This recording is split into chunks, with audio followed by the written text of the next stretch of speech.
उपस्थित हूँ मैं एक बहुत इंटरेस्टिंग वीडियो को लेकर। और ये वीडियो लगभग मैं 8-9 दिन बाद डालने जा रहा हूँ, क्योंकि मैं किसी दूसरे काम में भी बिजी था और ख़ासकर इसकी कुछ न्यूज़ भी नहीं मिल पा रही थी, क्योंकि मैं पहले ही बहुत सारी न्यूज़ जो है बता चुका था। और कुछ कोरोना वायरस को देखते हुए कुछ भी ठीक ठाक नहीं बैठ रहा था। डेट तो आ रही थी, लेकिन उसको जो है उस पर काम नहीं किया जा रहा था, क्योंकि कोरोना वायरस भी तब तेज़ी से चल रहा था। लेकिन अब कोरोना वायरस में कुछ सुधार है और अब न्यूज़ आई है। चलिए जानते हैं आज के इस न्यूज़ को। अब बीएसएनएल और एमटीएनएल जल्द ही भरेंगे उड़ान। तो दोस्तों सारी इसमें बात करने वाले हैं, चाहे वो कॉन्ट्रैक्ट वर्कर की सैलरी के बारे में हो, चाहे वो रेगुलर एम्प्लॉय की सैलरी के बारे में हो। और मैं आपको बता देना चाहता हूँ कि रेगुलर एम्प्लॉय की जो मार्च की सैलरी थी वो मिल चुकी है। अगर आपकी नहीं मिली है, ऐसा नहीं है कि सभी सर्कल्स में मिल चुकी है, कुछ कुछ सर्कल्स ऐसे हैं जिनमें नहीं मिलनी है, जिनमें अभी सैलरी देना बाकी है, तो वो भी जल्दी से पे कर दी जाएगी सैलरी, वो भी जल्दी ही मिल जाएगी। इसलिए अब चिंता करने की कोई बात नहीं है। ज़्यादा सर्कल्स नहीं बचे हैं, बहुत कम सर्कल्स बचे हैं जिनमें की सैलरी नहीं दी गई है। ऑलमोस्ट सभी सर्कल्स में सैलरी डिस्ट्रीब्यूट कर दी गई है।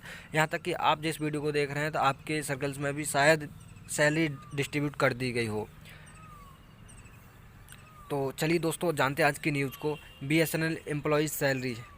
बीएसएनएल और एमटीएनएल के कर्मचारियों को जल्द ही सैलरी मिलेगी। बीएसएनएल और एमटीएनएल रेगुलर एम्प्लॉय को मार्च की सैलरी मिलने में बहुत देर हो चुकी है, परंतु अभी बीएसएनएल और एमटीएनएल की तरफ से कोई ज़रूरी सूचना अभी तक नहीं आई है। बीएसएनएल और एमटीएनएल ने अभी तक कोई भी बात बीएसएनएल और एमटीएनएल के एम्प्लॉयज़ के बारे में नहीं की है। अभी जल्दी ही में फरवरी की सैलरी दी गई थी, पर मार्च की सैलरी के बारे में बस इतना बोल ले था कि जल्द ही देंगे, केवल इतनी ही बात मार्च की सैलरी के बारे में हुई थी। तो दोस्तों ये कुछ थोड़ी सी पुरानी है, लगभग 2-3 दिन पहले, और अभी जो है सैलरी दे दी गई है एम्प्लॉय की। फरवरी की सैलरी तो दे दी गई थी फरवरी में ही। कॉन्ट्रैक्ट वर्कर की सैलरी के बारे में बात करें तो हम बता दें कि अभी तक बीएसएनएल और एमटीएनएल दोनों ही कंपनियों ने अभी तक कॉन्ट्रैक्ट वर्कर की सैलरी के बारे में कोई बात नहीं की है। अब तक बीएसएनएल और एमटीएनएल के कॉन्ट्रैक्ट वर्कर की सैलरी लगभग 10 से 12 महीने की सैलरी नहीं दी गई है, और यहाँ तक कि कहीं कहीं तो 16, 17, 19 महीने तक की सैलरी नहीं दी गई है। दोनों ही कंपनियों ने कॉन्ट्रैक्ट वर्कर्स की सैलरी की कोई बात अभी तक नहीं की है।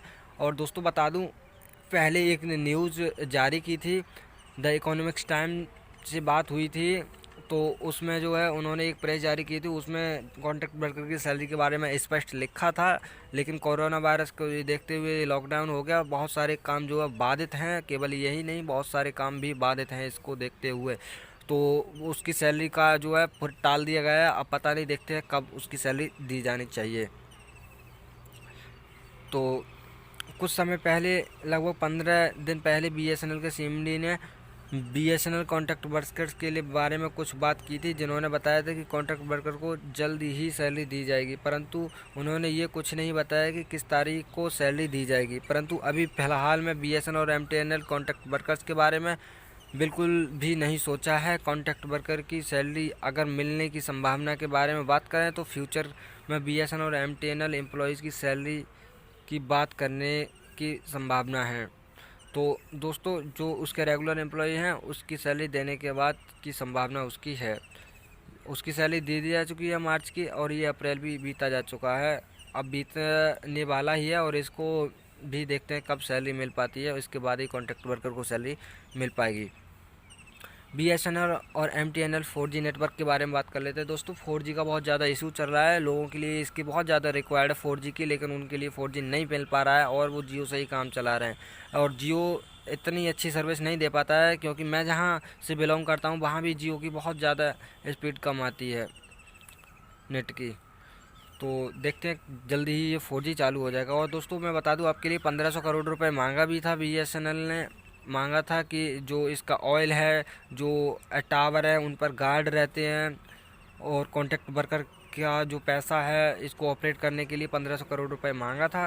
लेकिन फ़िलहाल जो है अभी वहाँ से कोई जवाब नहीं आया था। एक लेटर लिखा था, उस लेटर का अभी कोई रिप्लाई नहीं आया है। जैसे ही रिप्लाई मिलता है मैं आपके लिए बताने की पूरी कोशिश करूँगा, तो जिससे कि कई क्षेत्रों में बीएसएनएल की सेवाएं भी बाधित हैं, अभी ठप पड़ी हैं सेवाएं, क्योंकि ऑपरेट नहीं हो पा रहा है। ऑयल नहीं है तो जनरेटर नहीं चल पा रहा है, जनरेटर नहीं है तो लाइट वाइट कुछ नहीं है तो चल नहीं पा रहा है इसके टावर। और दोस्तों अब 4G की बात कर रहे हैं तो 4G जल्दी ही लगना था। और चलिए बात करते हैं 4G के बारे में भी। तो BSNL ने अपने 4G स्पेक्ट्रम को उत्तर प्रदेश के कई जिलों में चौथी पीढ़ी अर्थात 4G नेटवर्क को टावरों पर शुरू करने के लिए संपूर्ण तैयारी के साथ संपन्न हो चुकी थी, परंतु इस विशेष महामारी कोविड-19 के कारण सब किए गए कार्य को डिस्टॉर्ट कर दिया गया। अब संभावना है कि कोरोना वायरस के ना हटने तक सभी काम बंद रहेंगे। 4G नेटवर्क को उत्तर प्रदेश के सोनभद्र और गोरखपुर में लगभग 100 टावरों पर 4G नेटवर्क लग चुका था एवं दूसरे प्रदेशों में जैसे केरल में 4G की सुविधा उपलब्ध करा रहा है अभी BSNL। अब 4G स्पेक्ट्रम पर काम होने की संभावना बहुत कम है जब तक कि ये कोरोना वायरस नहीं चला जाता, क्योंकि सभी सरकारी काम एवं प्राइवेट काम बंद पड़े हैं। केवल वर्क फ्रॉम होम ही किया जा सकता है, जो कि घर से ही किए जा सकते हैं। वही काम केवल अभी किए जा रहे हैं। BSNL का जो 4G स्पेक्ट्रम लगाना है उसको घर से नहीं किया जा सकता है, इसलिए इस काम को लॉकडाउन ख़त्म होने के बाद ही किया जाएगा। इसलिए लॉकडाउन ख़त्म होने का इंतज़ार करें। और दोस्तों मैं आपके लिए बता दूं कि 50,000 टावर ऑल ओवर इंडिया में सेलेक्ट कर लिए गए हैं जिन पर कि 4G स्पेक्ट्रम लगना है। 1 अप्रैल से उसका काम भी चालू होना था, लेकिन 1 अप्रैल के लिए तो लॉकडाउन कर दिया गया। 1 अप्रैल से तो लॉकडाउन ही जो है चल रहा है। तो दोस्तों मैं आपके लिए बता दूं कि 3 मई को लॉकडाउन हटने के आसार भी कम हैं, और देखते हैं कि हट जाता है तो ज़्यादा अच्छी बात है। अगर नहीं हट पाता है तो और ज़्यादा इसका टल जाएगा, और जिससे कि जो कॉन्ट्रैक्ट वर्कर हैं उनको बहुत ज़्यादा दिक्कत आने वाली है, क्योंकि जो रेगुलर एम्प्लॉयज़ हैं उनकी सैलरी चलो मिल जाती है, 1 महीने से लेट मिल जाती है, 15 महीने लेट 1 महीने लेट मिल जाती है, 15 दिन लेट मिल जाती है, लेकिन मिल तो जाती है एटलीस्ट। और अभी अगर वो वर्क फ्रॉम होम कर रहे हैं या फिर घर पर है तो उनकी सैलरी का भी पैसा नहीं काटा जा रहा है। लेकिन ऐसा कॉन्ट्रैक्ट वर्कर के साथ ऐसा बिल्कुल भी नहीं है, उनको 17-18 महीने से एक पैसा भी नहीं दिया गया है। तो ये सोचने वाली बात है, और BSNL बिल्कुल भी इसके बारे में नहीं सोच रहा है। BSNL और MTNL के मर्जर का काम अभी बंद पड़ा था लॉकडाउन से पहले भी, क्योंकि BSNL अपने 4G स्पेक्ट्रम पर काम कर रहा था। 4G के बाद ही BSNL और MTNL के मर्जर पर काम किया जाता, परंतु अब तो 4G का काम भी लेट हो गया है। दोस्तों मैं आपके लिए एक बात और बता दूं कि ये मर्जर का काम जो है अभी फ़िलहाल के लिए देखा जाए तो थोड़ा सा काम इसमें बढ़ा है, क्योंकि जो BSNL के CMD हैं PK पुरवार, उन्होंने ही MTNL की भी कमान संभाली है। दोनों पर वो ही वर्क करेंगे। अभी 3 दिन पहले की ये खबर है। तो दोस्तों इसलिए BSNL और MTNL के मर्जर के काम में और भी देरी हो गई है। कुछ समय पहले BSNL के CMD PK पुरवार ने कहा था कि हम जल्दी 4G शुरू करने के बाद BSNL और MTNL के मर्जर का काम बहुत ही तेज़ करेंगे। हालांकि BSNL और MTNL के मर्जर के छोटे छोटे कामों को किया जा रहा है, जैसे दोनों कंपनियों के डेटा का एनालिसिस एवं और भी छोटे छोटे कामों पर कार्य किया जा रहा है। Government support for BSNL and MTNL। अगर हम बात करें कि BSNL और MTNL को सरकार सपोर्ट कर रही है या नहीं, हम बता दें साफ साफ है कि सरकार लगातार कोशिश कर रही है कि BSNL और MTNL दोनों ही कंपनियां रिवाइव हो जाएंगी और यूजर्स को अच्छी सर्विस दे सके, इसके लिए लगातार काम कर रही हैं। समय समय पर BSNL और MTNL दोनों ही सरकारी कंपनियों को सरकार रिवाइव पैकेज भी दे रही है। अभी हाल ही में BSNL को सरकार की ओर से BRS के पैकेज के लिए BSNL के टावर को सुचारू रूप से चलाने के लिए 1500 करोड़ रुपए देने का ऐलान किया है। जल्द ही 1500 करोड़ रुपए BSNL सरकार को उपलब्ध करा देगी। सरकार जो है BSNL के लिए उपलब्ध करा देगी, तो ये टावर फिर से इसके चल सकेंगे। और BRS सेकंड इंस्टॉलमेंट की बात करें, जो कि मोस्ट इम्पॉर्टेंट थिंग होने वाली है इन दिस वीडियो। तो चलिए दोस्तों चलते हैं। यहाँ आपको बता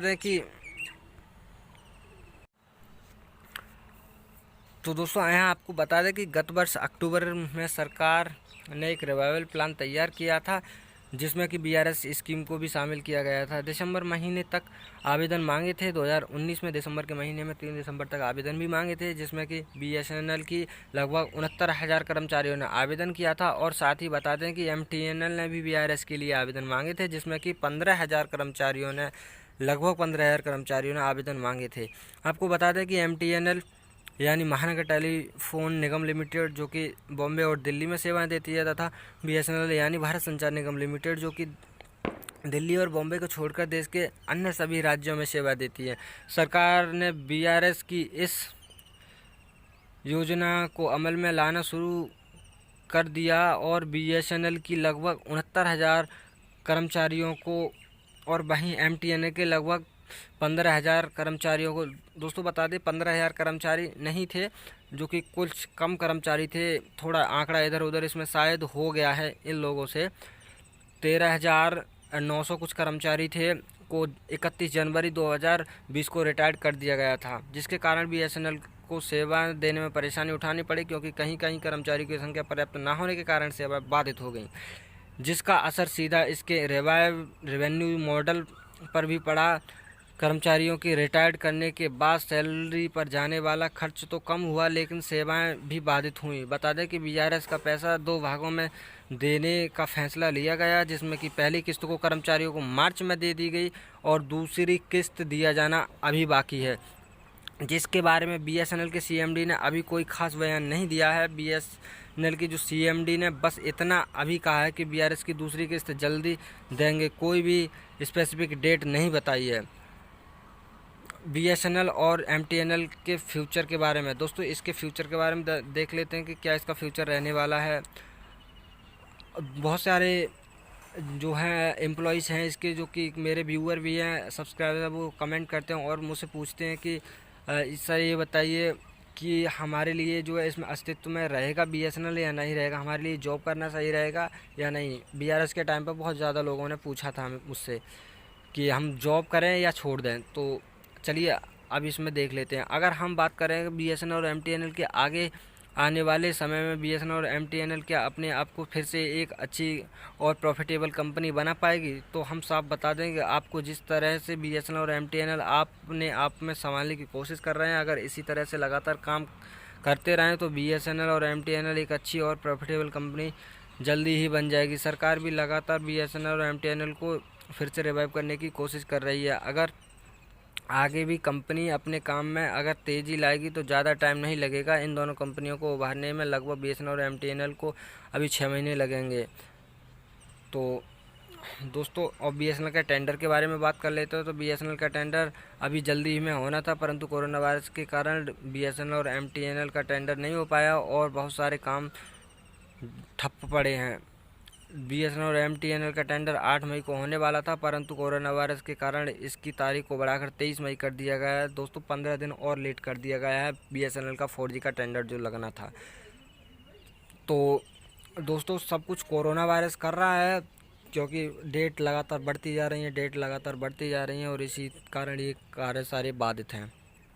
तो दोस्तों मैं आपके लिए बता दूं कि मैंने इसका जो, अगर आप न्यूज़ पूरा पढ़ना चाहते हैं तो बहुत ही अच्छे से इस आर्टिकल में जिन्होंने भी लिखा बहुत अच्छे से डिस्क्राइब किया है। आप जो है जाके इस न्यूज़ को पढ़ सकते हैं, डिस्क्रिप्शन में मैंने लिंक दे दिया है इसका, आप जाके आप पढ़ सकते हैं और पूरा समझ सकते हैं।